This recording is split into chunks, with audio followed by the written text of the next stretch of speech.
Hello, everyone, and welcome to our webinar on alternative poverty measures. My name is Jennifer Burnett, and I'm the Senior Fiscal and Economic Policy Analyst here at the Council of State Governments. The U.S. Census Bureau uses the federal poverty threshold to determine the poverty rate and count the number of people in poverty each year. That threshold, which has been calculated the same way for almost 50 years, is often criticized for being outdated and inaccurate. Today we will discuss a few alternative methods of measuring and tracking poverty, including the Economic Policy Institute's Family Budget Calculator and Wisconsin's effort to more accurately measure poverty in that state. I'm pleased to have two great speakers with us today, Elise Gould from the Economic Policy Institute and Timothy Smeeding from the University of Wisconsin.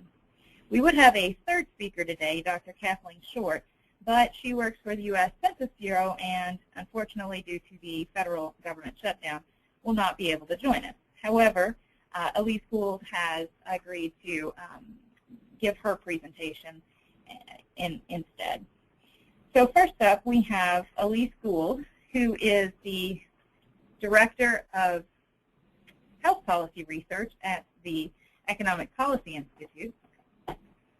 Her research areas include employer-sponsored health insurance, inequality and health, poverty mobility, and the employer tax exclusion. She is co-author of the 12th edition of the State of Working America and authored a chapter on health in the 2008-2009 edition. Dr. Gould has also co-authored a book on health insurance coverage in retirement, published in venues such as the Chronicle of Higher Education, Challenge Magazine, and Tax Notes, and academic journals including Health Economics, Journal of Aging and Social Policy, Risk Management and Insurance Review, Environmental Health Perspectives, and the International Journal of Health Services. She has been quoted by a variety of news sources, including Bloomberg, NPR, the New York Times, and the Wall Street Journal, and her opinions have appeared on the op-ed pages of USA Today and the Detroit News. She has also testified before the U.S. House Committee on Ways and Means. Dr. Gould received her BA in Sociology from Wesleyan University, her Master's in Public Affairs from the University of Texas, Austin, and her Ph.D. in Economics from the University of Wisconsin-Madison. Please welcome Dr. Gould. Great. Thanks for having me. That was a long introduction. So right now, for the first few minutes, I'm going to be impersonating Kathleen Short at the U.S. Census Bureau. She has a great number of slides here, and I'm only going to talk about a brief few of them, but everybody on the call should be able to access all of them and take a look, and hopefully she'll be available at some point in the near future. So the first thing, as you've already heard, is that the official poverty measure, and that's what slide you see here, that was first adopted in 1969, and that is what is used for government programs, whether or not people qualify for different types of assistance from the government. They use the official poverty measure. And that what we've seen in 2011 is that the official poverty rate for the United States was 15%. It was 15% the year before and about the same the year before that. There are about 46 million people in poverty. So that's the official measure, and that's pretty much the extent of what we're going to talk about with the official poverty measure. It has a place, absolutely, but I think there are some reasons why we want to look at other measures.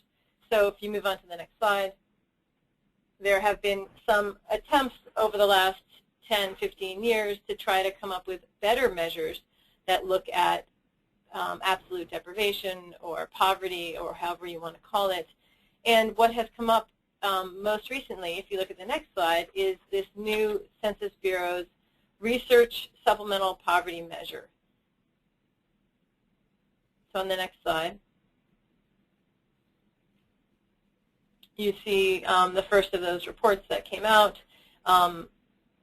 Kathleen Short is one of the experts at the Census Bureau who helps develop and publish information about the supplemental poverty measure. And it's an attempt to measure better what absolute deprivation looks like and able to take into account different government programs, the extent of government programs, what they can do to reduce poverty in the U.S.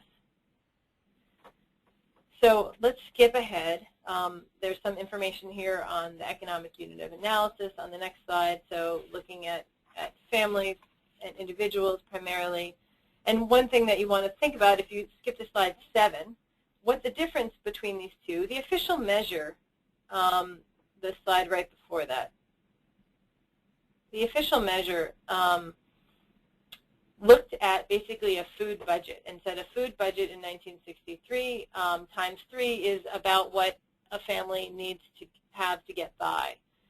So that's looking at different family types.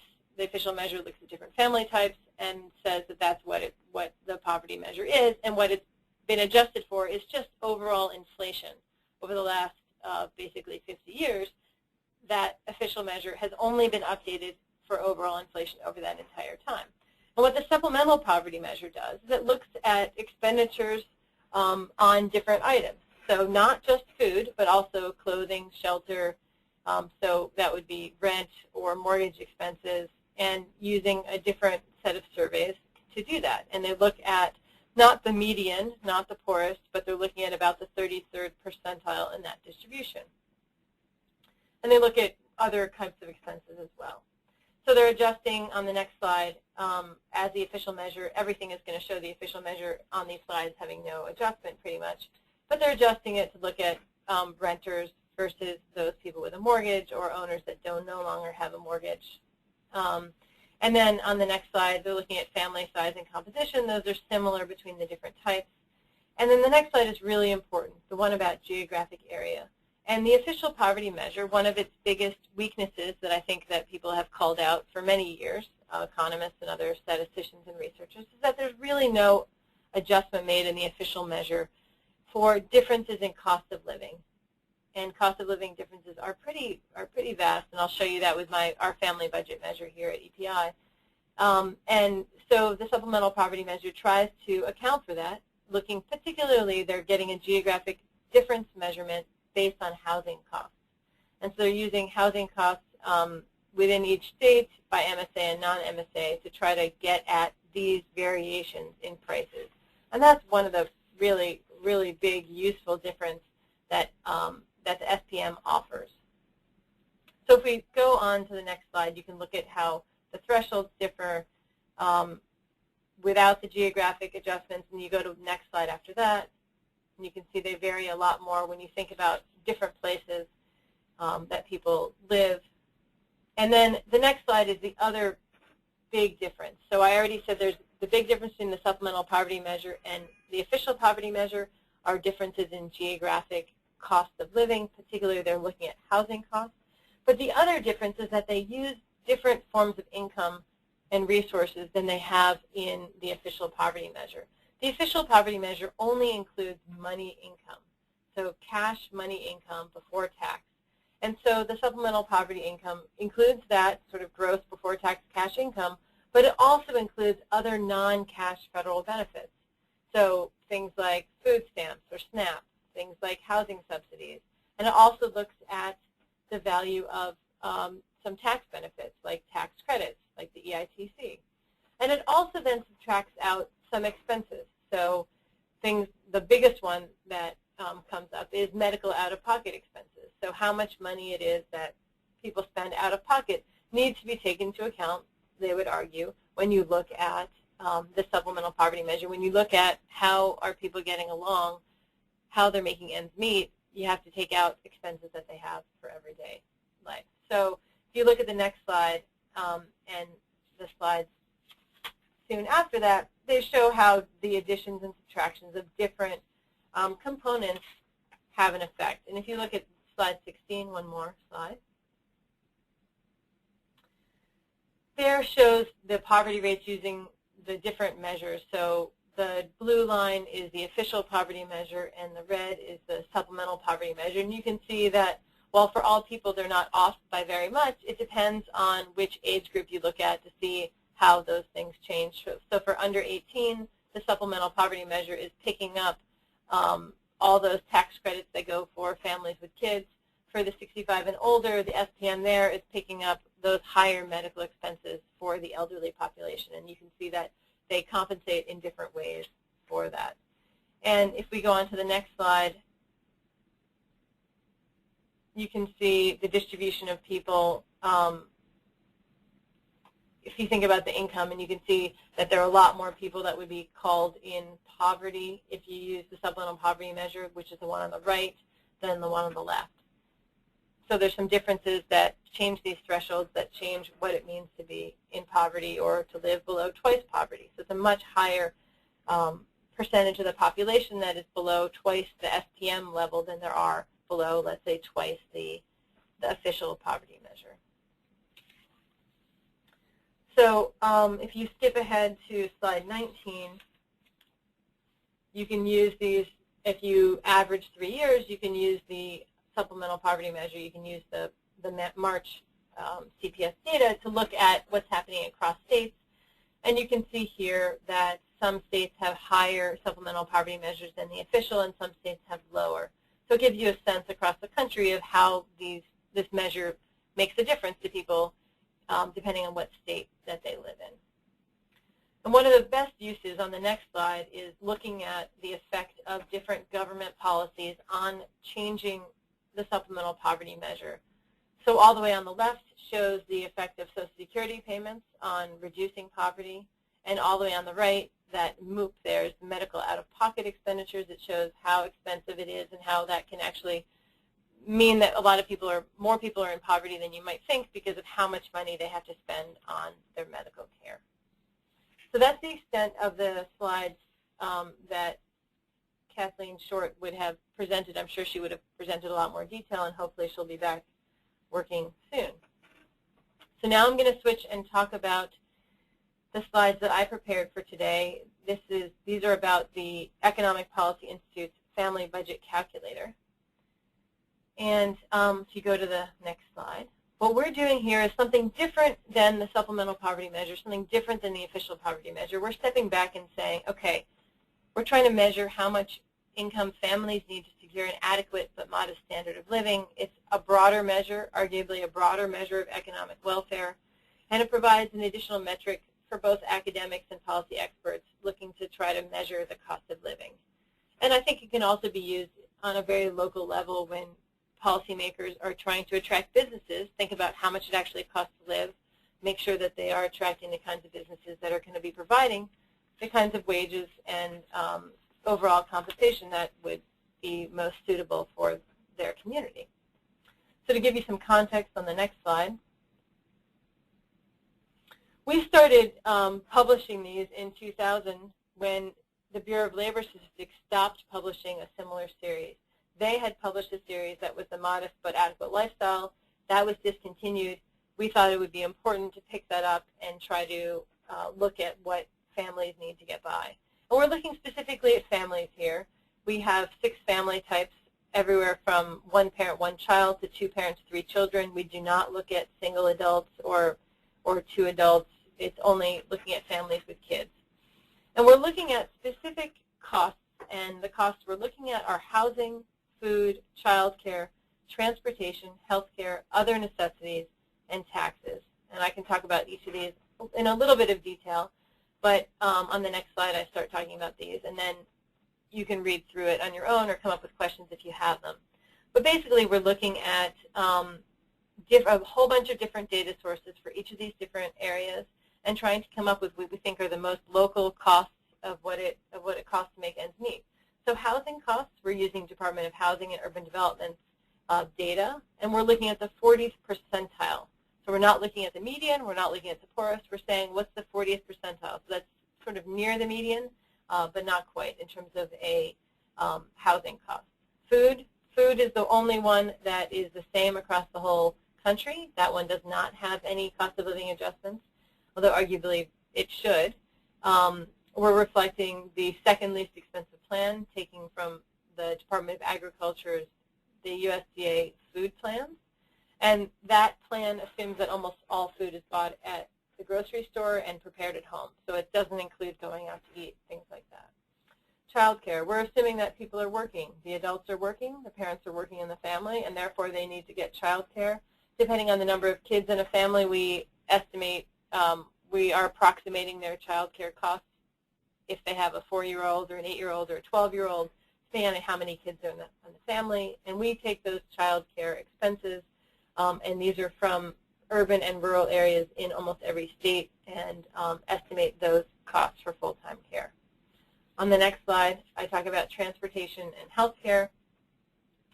We assume that the individual needs to, family members, the adults need to get to work driving a car and other necessary trips going to the grocery store. So we take into account those local miles that are driven in each MSA and multiply that by the cost per mile using the IRS data. Healthcare expenses, we are looking at both how much it costs to provide insurance, so the premiums, and then also average out-of-pocket expenditures when you purchase medical care for these different family types. On the next slide, we look at other necessities, so that we're using the Consumer Expenditure Survey and looking at other costs, such as clothing, personal care expenditures, household supplies, school supplies, other miscellaneous items. And then taxes, we're calculating using the National Bureau of Economic Research tax TIM model to get how much their total taxes, their personal income taxes, state income taxes, and then their FICA taxes would be. And we put that all together and we get our family budget calculator. To give you an example of how this looks, on the next slide, these are monthly family budgets in the city of St. Louis, Missouri by family type. And you can see that budgets rise significantly with family size since more children require more housing, health care, and child care. Monthly child care costs range more than any other measure actually across the country in our MSAs. And you can see the range in costs within St. Louis, Missouri. On the next slide, we're looking at family budgets for four-person families in different areas. Here we're looking at two-parent, two-kid families, and you can see that they range in these cities pretty drastically from $64,000 to $93,500, and they have many different components that take up that cause that to be higher or lower in different areas. On the next one, you can see the composition can change. On the next slide, and so the variation is largely driven by housing, healthcare, and child care components. Those are the biggest components of family budgets. And you can see that there is overall geographic variability even when you hold family size constant and compare the share of family budgets accounting for each of the 7 components. And that's what's shown here for New York City, Milwaukee, and Seattle. And so you can see that healthcare costs vary considerably by geographic area, as do child care, as do housing. On the next slide, I'm briefly comparing EPI family budgets to the federal poverty line and the supplemental poverty measure. As I already stated in the other presentation, the official poverty measure has no geographic variation and is somewhat outdated to the extent that spending on items such as housing and medical care today take up a larger share of family budgets than they did, let's say, 30, 40, 50 years ago. But the official poverty measure still has a very important place. It's the only historical series available, which is useful for people like me who do research, and it really provides an important yardstick for many welfare programs. The SPM, as I already mentioned, improves upon the federal poverty measure by providing state and more local measures.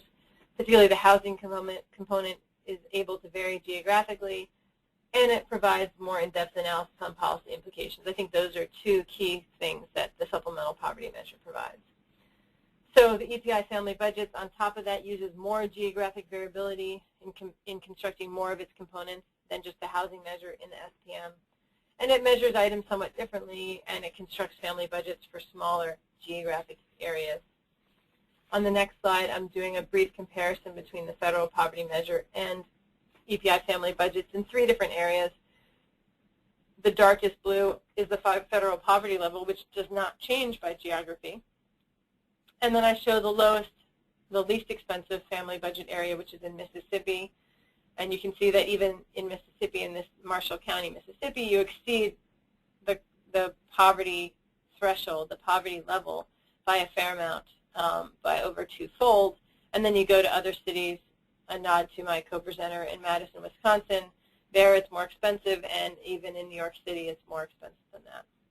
So the next thing I want to say is, how do you access it if you want to learn more about it? If you go to the next slide, we have this family budget calculator on the Economic Policy Institute's website, and you can type in your family type, your state, and your area name within that, and it'll come with monthly costs. On the next slide, I give you an example of the DC area and how much it costs to live, and it breaks it down by monthly expenses and then gives an annual total. And there's the website there. If you have other questions, you can refer to it there. Thank you.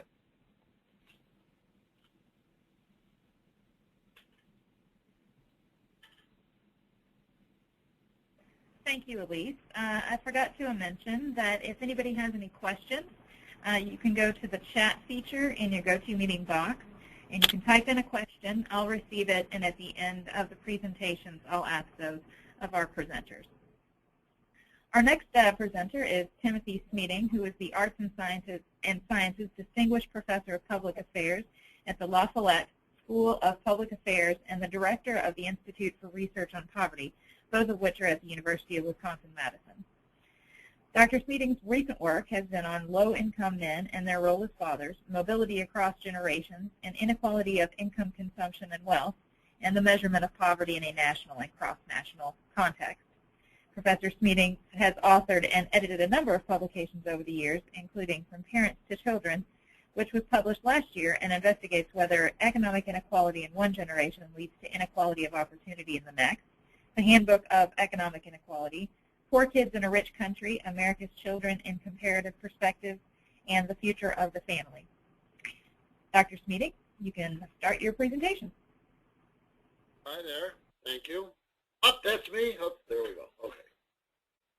I recognize the guy. So here we go. I want to talk to you about the Wisconsin Poverty Report. And the easiest way to start is by saying that we did all the same things that Kathy did in the SPM, Kathy Short in the SPM, the same sorts of things. In other words, technologically, we adjusted for geographic differences within Wisconsin and between Wisconsin and the rest of the country.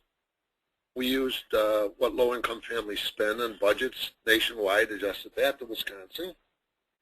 We look at out-of-pocket health care costs and child care costs and get rid of those. We differentiate between whether you own without a mortgage, whether you pay a mortgage or you pay rent.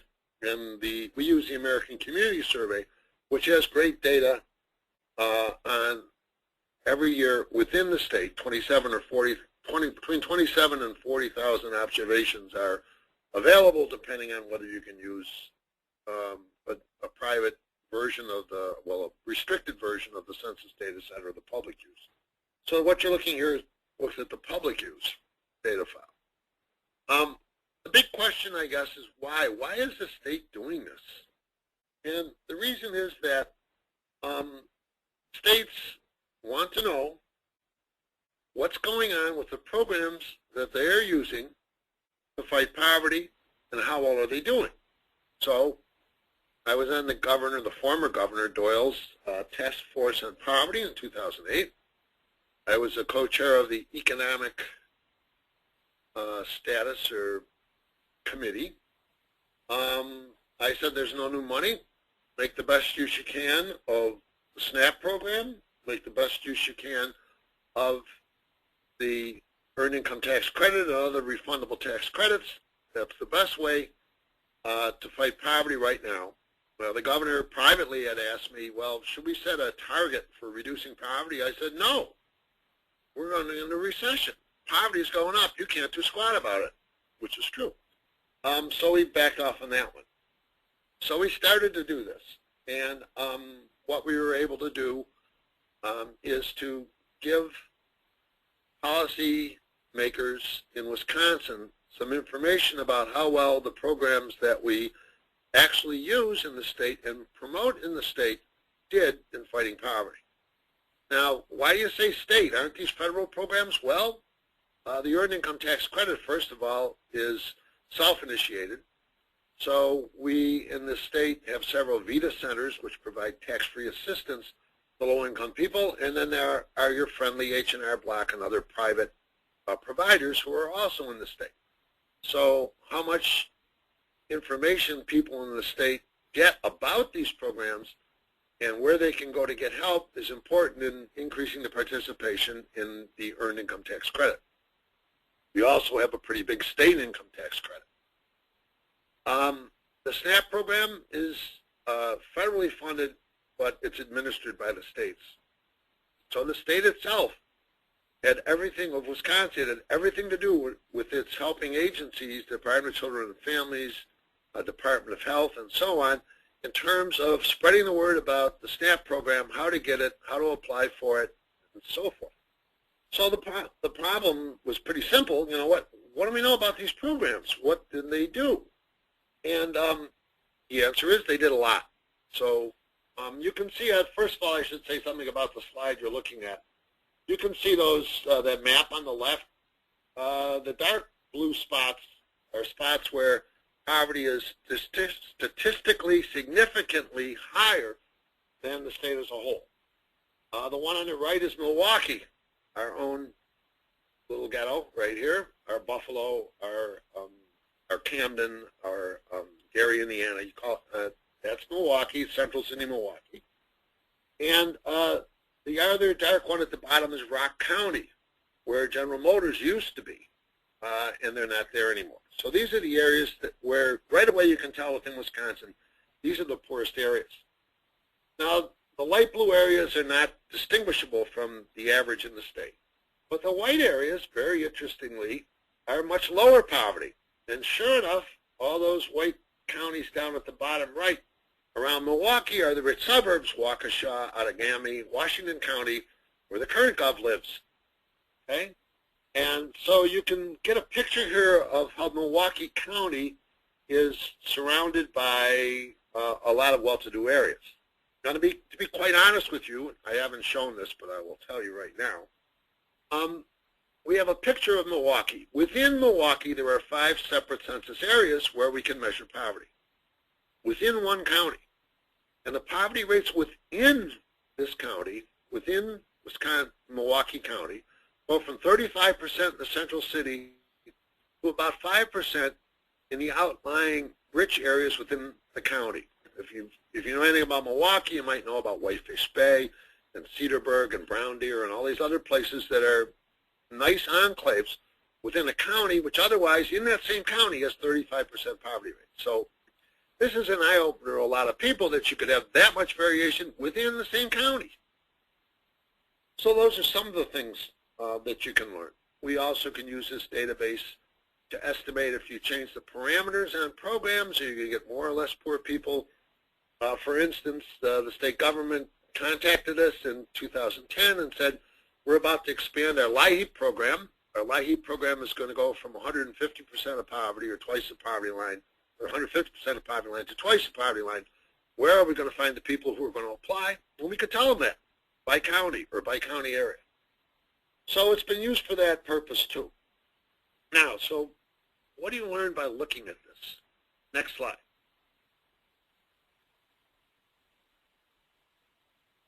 Okay, here we go. Now you've got 3 lines here. We've been doing this Wisconsin poverty model now for 5 years, okay, but only in 4 years we actually computed Wisconsin poverty measures. So here we are, 2008, 9, 10, 11. Now the top line is something that's really important. The top line is what we call market income poverty. That's the poverty you get just basically based on earnings and private income. And if you're in a bad recession like Wisconsin was in, and if you're recovering really slowly like Wisconsin is, we're 41st in the nation in job growth and recovery of jobs, what you find is that the poverty rate based on the market alone is going up. Now, we will know when we hit real recovery when that poverty rate starts to go down. The answer to poverty is not a government program. It's a job that pays you enough to feed your family and at least keep them out of poverty. And we don't have that right now. So what else do we have? Well, if you look at the blue line, that's the official poverty measure. That's the one that you get right off the ACS. They came out September 19th. And those rates are just, you know, cash income against an unadjusted poverty line across the states and so forth and so on, and they go up. But what you see in the black line is the Wisconsin poverty measure. And it's been pretty flat across the recession. In other words, we did a darn good job in Wisconsin fighting poverty during this recession. We made great use of the programs that were available. We got those programs to people who were eligible. We reduced our fraud rates. We reduced our mistargeting rates. We got awards from the Food and Nutrition Service on both. And we did a pretty darn good job putting a floor under income. That's what that line shows. Now, you wouldn't know that if you didn't get to look at the programs that are going to be on the next slide. So let's go take a look at the next slide. This is my last slide. I'm not slide loaded. I want to talk to people. So what you have here is several levers for fighting poverty. It's similar to the one that Kathy had that Elise showed. So on the left-hand side, with the bars that go below the horizontal line, those are the levers you can use to raise resources, to raise incomes for people. So if you reduce taxes for people or increase refundable tax credits, you cut the poverty rate. If more people use SNAP benefits, you cut the poverty rate. And those programs have gotten more, not less, effective over time, except you can see in taxes. And what happened between 2010 and 2011 in terms of taxes is that, first of all, our current governor cut the state earned income tax credit by 3%. And the second thing is, on the federal government level, we got rid of a making work pay tax credit, which for low-income people was 6% of earnings. And instead, we put in a Social Security payroll tax cut for all of us, me who didn't need it, for instance, of 2%. So that's a minus 4% on earnings. So this shows you that in an otherwise pretty static situation with pretty flatline jobs and very slow recovery, that cutting these programs might actually lead to more poverty. So anyway, you can see the SNAP and the taxes are two big levers for moving down poverty. Also, housing programs and energy assistance. They're much smaller, but they do have an effect. On the right-hand side, governments have to understand these levers can lower costs too. What they are is work expenses, including child care and MOOP, or medical out-of-pocket expenses. Our state, God bless it, when we got rid of W-2, we did W-2, Wisconsin Works, and got rid of welfare in the state, and it has not come back. Our leaders at that point, within the next couple of years, had the foresight to think that, gee, if we want these low-income mothers, single mothers, to go to work, we have to do a couple things. We have to provide them with child care, and we have to make sure that they can get health care outside of their job. And darn, we did both. And they worked, and that's what you can see here. Poverty would be 2.1, 1.6, 1.0, 1.2% higher, okay, if we didn't subsidize child care for working parents. So that's good. The more you subsidize child care, the less that line goes up. Also, medical out-of-pocket expenses. We have something here until today, I guess. No, we still have it. It was called Badger Care. And it is a combination of Medicaid and the Child Health Insurance Program. We're very proud of that program. It works incredibly well. We have the second lowest number of uninsured children in all of the states, just behind Massachusetts, in this state, because of Badger Care.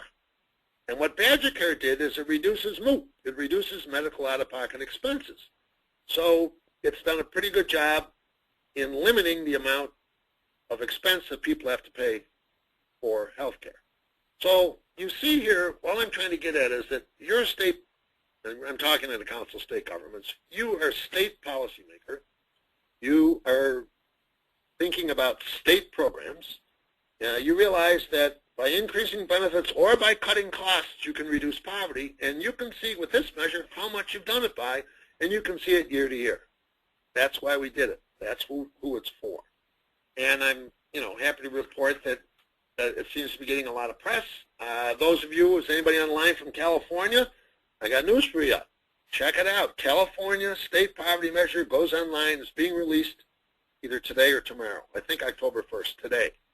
It's coming out of Sacramento. It's being sponsored by the Stanford Poverty Center, a guy named Chris Weimer who visited here and who I helped create. Some of that measure has one. Colorado's developing one. New York City had the first one. Then Massachusetts, Minnesota, and others are done by the Urban Institute on a contract basis. So a lot of people are using this tool to figure out what are we doing to fight poverty and how well is it working.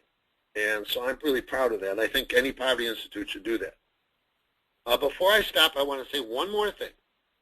If you go to our website, www.irp.wisc.edu, you can find the Wisconsin Poverty Report, a lot of other poverty aids. In particular, what you should do is look at something from May 2012.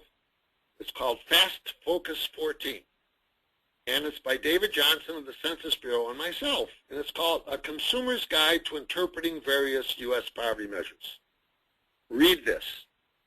You get CPS poverty rates, you get official poverty rates, you get SPM rates, you get National Academy of Sciences rates. You get them from the CPS, you get them from the ACS, and so forth and so on. And so every time you look at the papers, there's another new poverty estimate. And what we've tried to do in this document, it's about 6 pages, is to make it easier for people who are reading this material to figure out what the heck is going on in terms of these various poverty measures. How do they work? Do they not work? We got the federal measure, the state measures, and so forth. What's in, what's out? What are the strengths and weaknesses of each? So we particularly did this for journalists, national journalists, and they seem pretty grateful. But we also do this for state policy analysts and others in legislative audit bureaus and states, so they can understand when they see a poverty rate, where did this thing come from and what does it mean and how is it constructed. That's all I got to say. Thanks. Okay, thank you.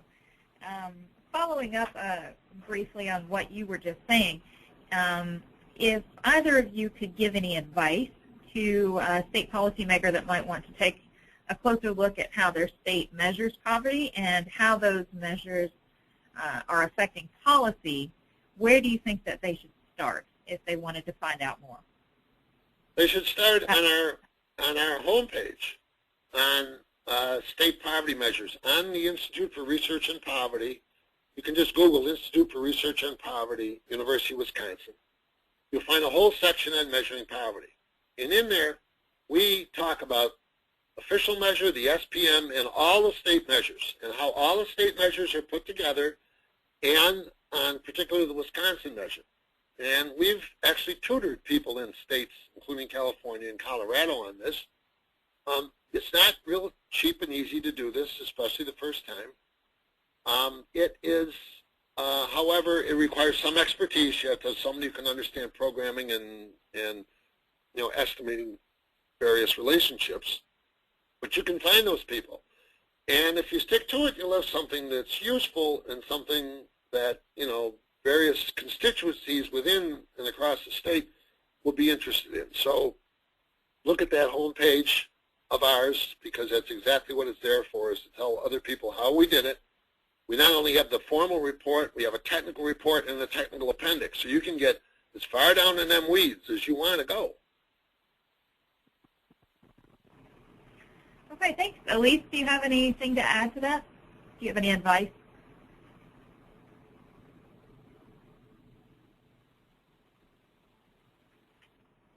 I think that what he said is absolutely right, and I think that you can go also to the Census Bureau, the SPM, but you'd have to muck around in some of the data there and see what the impact of different poverty programs can have on your state or on your local area. I think it's also important. I would recommend that people go to our website, Our Family Budgets, because it provides for over 615 different metropolitan and rural areas across the U.S. to see really what it is taking to make ends meet when you're thinking about not only poverty reduction, but in terms of attracting businesses and thinking about the kinds of wages that it takes to make ends meet for your population. I think it's important to think about all the different costs, and you could be thinking about other types of levers like child care and how expensive that really is. That is one of the biggest expenses across the U.S. that I think is often not talked about enough.